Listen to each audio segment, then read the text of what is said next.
สวัสดีค่ะยินดีต้อนรับเข้าสู่ Channel เบอร์เลิมนะคะและแล้วก็มาถึงคลิปที่เพื่อนๆรอคอยกันมานานเลยค่ะ Amaranth Red Garnet Microgreen ถ้าเพื่อนๆพร้อมแล้วไปรับชมกันเลยค่ะ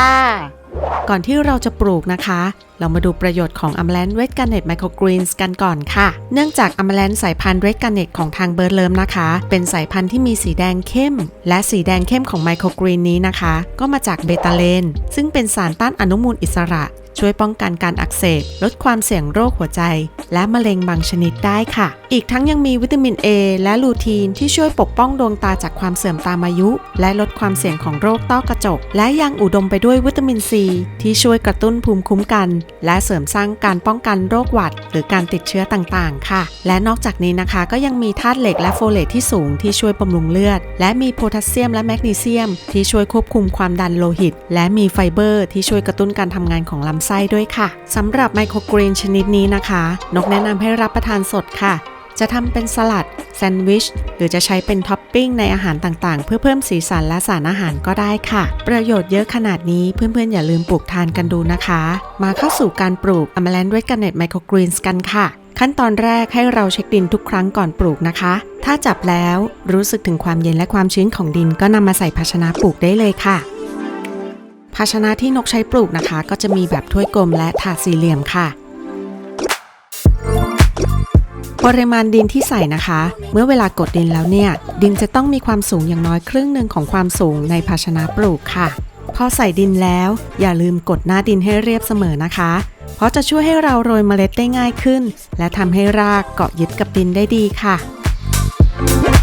สำหรับถ้วยปลูกที่มีหน้ากว้างประมาณ11เซนติเมตรนะคะให้ใช้น้ำหนักเมล็ดประมาณ 1.2 ถึง 1.5 กรัมค่ะเมล็ด Amaranth Red Garnet นะคะเป็นเมล็ดที่เบาที่สุดในบรรดาไมโครกรีนเลยค่ะเพราะฉะนั้นนะคะเวลาโรยเมล็ดเราต้องใจเย็นๆและค่อยๆโรยเมล็ดไม่ให้ทับซ้อนกันค่ะส่วนน้ำหนักเมล็ดสำหรับถาดสี่เหลี่ยมของทางร้านนะคะจะใช้น้ำหนักเมล็ดประมาณ 2.8 ถึง 3 กรัมค่ะ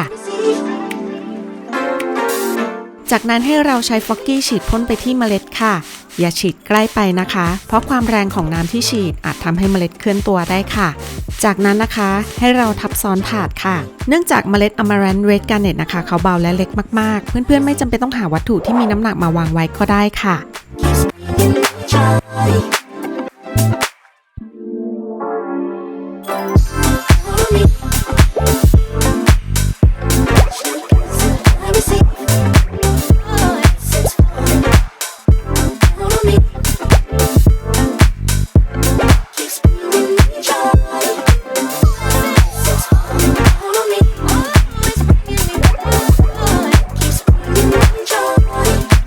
เข้าสู่วันที่2ของการปลูกค่ะวันนี้นะคะเราจะเห็นว่าเมล็ดเริ่มมีการแตกตัวและมีขนของต้นอ่อนออกมาให้เห็นแล้วค่ะจากนั้นให้ใช้ฟอกกี้ฉีดพ่นให้พอชุ่มชื้นพอค่ะและทับถาดวางไว้ในที่ที่ไม่มีแสงแดดส่องถึงนะคะ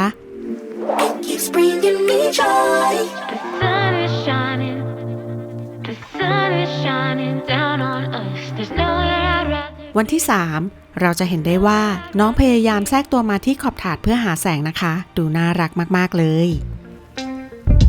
พอเราเปิดถาดนะคะเราจะเห็นว่าต้นอ่อนช่วงตรงกลางดูเหมือนจะล้ม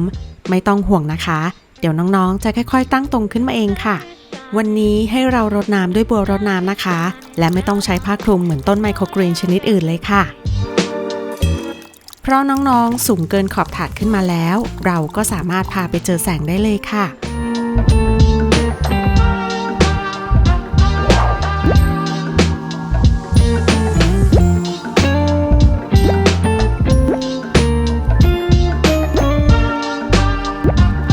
สำหรับวันที่4ต้นไมโครกรีนที่เราเห็นล้มตอนเปิดถาดตอนนี้น้องๆก็เริ่มตั้งตรงขึ้นมาแล้วค่ะวันนี้ให้เราใช้บัวรดน้ำรดนะคะ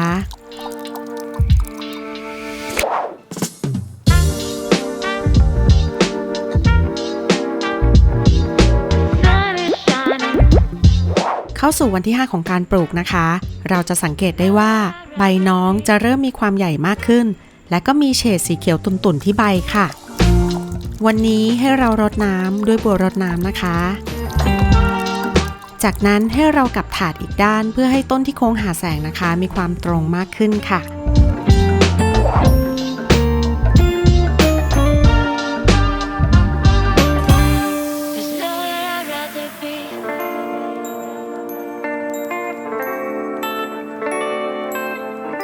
เข้าสู่วันที่ 6 ต้นยังดูไม่ค่อยแตกต่างจากเมื่อวานเลยค่ะ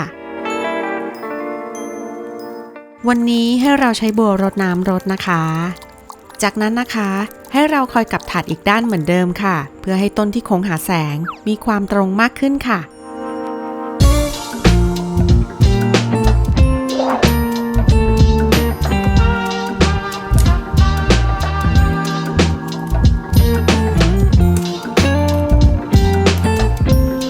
เข้าสู่วันที่ 7 ของการปลูก Amaranth Red Garnet Microgreens ค่ะสังเกตได้ว่าน้องมีความฟูดูแน่นมากขึ้นและก็มีใบที่ใหญ่ขึ้นอีกเล็กน้อยจริงๆวันนี้นะคะตามร้านอาหารหรือเชฟในโรงแรมสามารถตัดเพื่อตกแต่งอาหารได้เลยค่ะแต่นกอยากทานเป็นสลัดค่ะเลยยืดอายุการปลูกเพื่อให้ได้น้ำหนักต้นมากขึ้นค่ะDays get longer, the nights grow colder, and lonely shoulder when you're not around.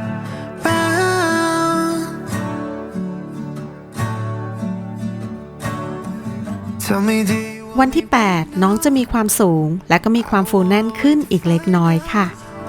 จากนั้นนะคะก็ให้เราใช้บัวรดน้ำรดเหมือนเดิมเลยค่ะและก็กลับถาดไปอีกด้านค่ะ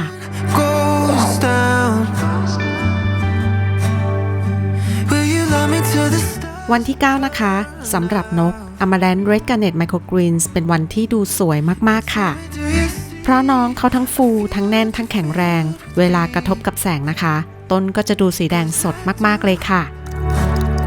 วันนี้นะคะให้เราใช้บัวรดน้ำรดเป็นวันสุดท้ายค่ะแล้วก็อย่าลืมกลับถาดไปอีกด้านเพราะพรุ่งนี้นะคะเราจะเตรียมตัดน้องแล้วค่ะ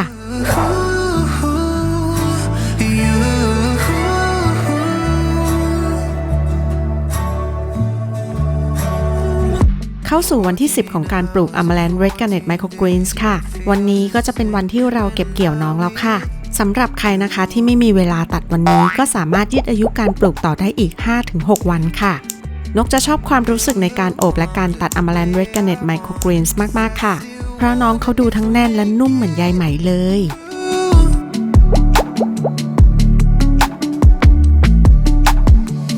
Tell me, do you want me right now? บางครั้งนะคะนกก็แอบคิดว่านี่เรากำลังตัดผมคนหรือเปล่าเพราะก้านน้องนะคะทั้งเรียวทั้งเล็กเหมือนเส้นผมคนเลยค่ะ Let me till the sun goes down. Yeah, will you? เวลาล้างนะคะนกแนะนำให้ล้างรอบเดียวค่ะแล้วก็หมุนวนน้ำช้าๆเพื่อไม่ให้ก้านช้ำค่ะ Tell me, do you see? สำหรับใครที่ไม่มีตะกร้าปั่นผักแห้งนะคะเราสามารถใช้กระดาษทิชชู่เพื่อซับน้ำได้ค่ะค่อยๆกดอย่างเบามือนะคะ I see. ก่อนใส่กล่องเก็บเราจะรองด้วยกระดาษทิชชู่หรือไม่รองก็ได้ค่ะจากนั้นปิดฝาให้มิดชิดแล้วก็เข้าตู้เย็นได้เลยเพียงเท่านี้เพื่อนๆก็จะมี Amaranth Red Garnet Microgreens ไว้สำหรับทานแล้วค่ะ